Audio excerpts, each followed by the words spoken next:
उम्मीद है आप सभी माताओं बहनों ने जितिया व्रत पूरी श्रद्धा और निष्ठा के साथ रखा होगा। जीमूत वाहन भगवान सदा आप और आपके बच्चों की रक्षा करें और हर साल आप इसी तरह प्रेम, विश्वास और श्रद्धा से इस व्रत को रखती रहें। जितिया व्रत रखने के पीछे मान्यता ये है कि जीमूत वाहन भगवान सदा संतान की रक्षा करते हैं, संतान पर आया हुआ संकट पल भर में ही दूर कर देते हैं और ऐसी संतान दीर्घायु होती है। जितिया व्रत का ये पर्व 3 दिन तक चलता है। अश्विन मास के कृष्ण पक्ष की सप्तमी तिथि से लेकर 9वीं तिथि तक। व्रत रखना जितना महत्वपूर्ण होता है उतना ही व्रत खोलना भी महत्वपूर्ण होता है। जब तक जितिया व्रत का पारण विधि विधान से ना किया जाए तब तक इस व्रत को पूर्ण नहीं माना जाता, ये व्रत अधूरा ही रहता है। ऐसे में जितिया व्रत की पारण कथा भी आपको जरूर सुननी चाहिए। जिस तरह व्रत रखने वाले दिन आपने जितिया व्रत की कथा सुनी थी, उसी तरह आज हम आपके लिए लेकर आए हैं जितिया व्रत के पारण की कथा, जिसमें आपको जानकारी मिलेगी कि जितिया व्रत के पारण के दिन कौन सी गलती भूले से भी नहीं करनी चाहिए। एक लोक कथा के अनुसार किसी गांव में सोमवती अपने पति के साथ रहा करती थी। विवाह के कुछ वर्ष बाद उनका एक सुंदर सा बेटा हुआ, लेकिन कुछ समय के बाद ही बीमारी से सोमवती के पति की मृत्यु हो गई। तो वह सोचने लगी कि अब उसका और उसके बच्चे का पालन पोषण कैसे होगा, क्योंकि वे बहुत गरीब थे। अब वह हर समय सोच सोचकर दुखी रहने लगी। तब धीरे धीरे उसके आसपास के लोगों ने उसकी हालत पर तरस खाकर और उसके बच्चे को छोटा देखकर उसे अपने घर में काम करवाने के बदले अनाज देना शुरू कर दिया। दिन भर काम करने के बाद पास पड़ोसियों से जो भी अनाज मिलता उसी से दोनों माँ बेटे का गुजर बसर हो रहा था। धीरे धीरे समय बीता, आश्विन का महीना प्रारंभ हो गया। तब एक दिन सोमवती की पड़ोसन ने उससे कहा कि बहन, जितिया का व्रत आ रहा है, तुम भी इस व्रत को जरूर रखना। इस दिन जीमूत वाहन भगवान और चील सियारिन की पूजा की जाती है और निर्जला रहकर ये व्रत रखा जाता है। जीमूत वाहन भगवान की कृपा से बच्चे दीर्घायु होते हैं और उन पर कोई संकट भी नहीं आता।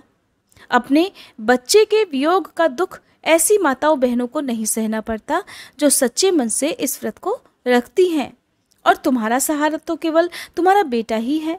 इसलिए उसकी रक्षा और सलामती के लिए बहन तुम इस व्रत को जरूर रखना।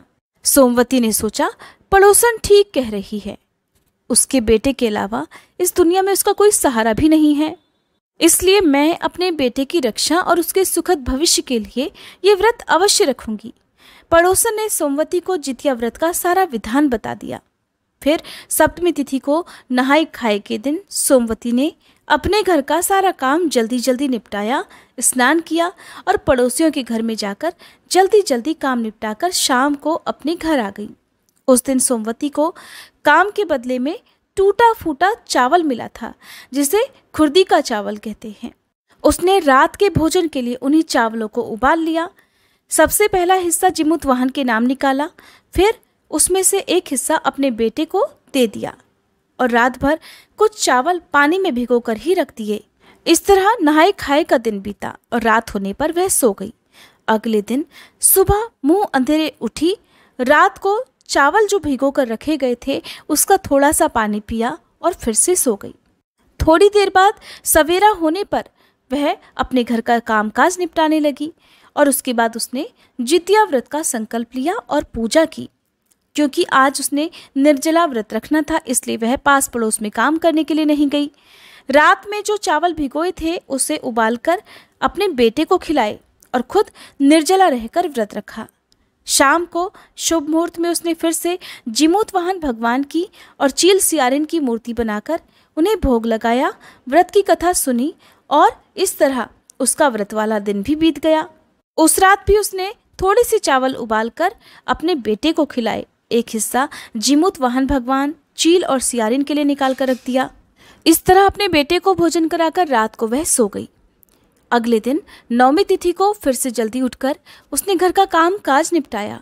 रात के थोड़े से बासी बचे हुए चावल में से अपने बेटे को खिलाए और अपने घर का कामकाज निपटाने के बाद वह जल्दी जल्दी काम करके अपने पड़ोसियों के घर जाने की तैयारी करने लगी, क्योंकि उसे पड़ोसियों के घर में जाकर काम जो निपटाना था। जब भी वह काम पर जाया करती तो अपने छोटे से बेटे को वहीं पड़ोसियों के घर के आसपास खेत में या बगीचे में खेलने को कह दिया करती। जब तक वह पड़ोसियों के घर में काम निपटाया करती तब तक उसका बेटा वहीं पास में खेलता। काम समाप्त करने के बाद वह वापस अपने बेटे को लेकर अपने घर आ जाया करती। काम के बदले जो अनाज मिलता उसी को बनाकर दोनों माँ बेटे खा लिया करते थे। उस दिन भी जब वह सुबह अपने घर से जल्दी जल्दी काम निपटा रही थी तो उसने अपने बेटे को पास के ही बगीचे में खेलने के लिए भेज दिया और कहा कि बेटा, मैं जल्दी जल्दी भोजन करके पड़ोसियों के घर जाऊंगी, काम काज निपटाकर वापस आते समय तुम्हें लेकर आ जाऊंगी, तब तक तुम वहीं बगीचे में ही खेलते रहना, कहीं जाना मत। सोमवती का बेटा खेलने के लिए बगीचे में चला गया। वहां वह मगन होकर खेलता रहा। इधर सोमवती ने व्रत खोलने के लिए रात के बासी बचे हुए चावल एक थाली में परोसे और जल्दी जल्दी वह हाथ जोड़कर जीमूतवाहन भगवान से प्रार्थना करके बासी चावल खाने लगी। बासी चावल खाकर व्रत खोलने से जीमूतवाहन भगवान नाराज हो गए और इधर वह एक एक कौर खाती, उधर दैवयोग से किसी नाग ने बगीचे में खेल रहे उसके बच्चे को निगलना शुरू कर दिया। जब सोमवती ने अपनी थाली में रखा हुआ अंतिम कौर खाया, उधर नाग ने उसके बेटे को समूचा निगल लिया। इस बात का पता सोमवती को नहीं था। वो तो घर का कामकाज निपटाकर भोजन समाप्त कर जल्दी जल्दी पड़ोसियों के यहाँ काम करने चली गई। दिन भर काम किया। काम करने के बाद दोपहर में जैसे ही वह अपने घर वापस आने को हुई, उसने बगीचे में जाकर अपने बेटे को आवाज़ लगाई कि बेटा चलो घर चलें, चलकर भोजन बनाएंगे। उस दिन भी सोमवती को काम के बदले में टूटे फूटे चावल ही मिले थे, लेकिन उसकी आवाज़ देने के बाद भी उसका बेटा उसे कहीं नजर नहीं आया। सोमवती ने पूरे बगीचे में ढूंढ मारा, लेकिन उसका बेटा उसे कहीं नहीं मिला। वह परेशान हो गई कि आखिरकार उसका बेटा कहाँ चला गया। वह भाग भाग कर पड़ोसियों के घर जाती, अपने बेटे का पूछती, लेकिन सारे पड़ोसियों ने मना कर दिया कि उन्होंने तो उसके बेटे को आज देखा ही नहीं है। सोमवती जोर जोर से रोने लगी। उसका इकलौता लाल अब उसे मिल नहीं रहा था। ये सोचकर वह बहुत दुखी हो गई। पूरे गांव में ढूंढ मारा। थक हार कर वह वापस आकर उसी बगीचे में एक पेड़ के नीचे बैठकर जोर जोर से रोने लगी। जब वह रो रही थी उसी समय जीमूतवाहन भगवान एक बूढ़ी माई का रूप धर के उसके पास आए और उससे प्यार से पूछने लगे, बेटी क्या बात है, क्यों रो रही हो?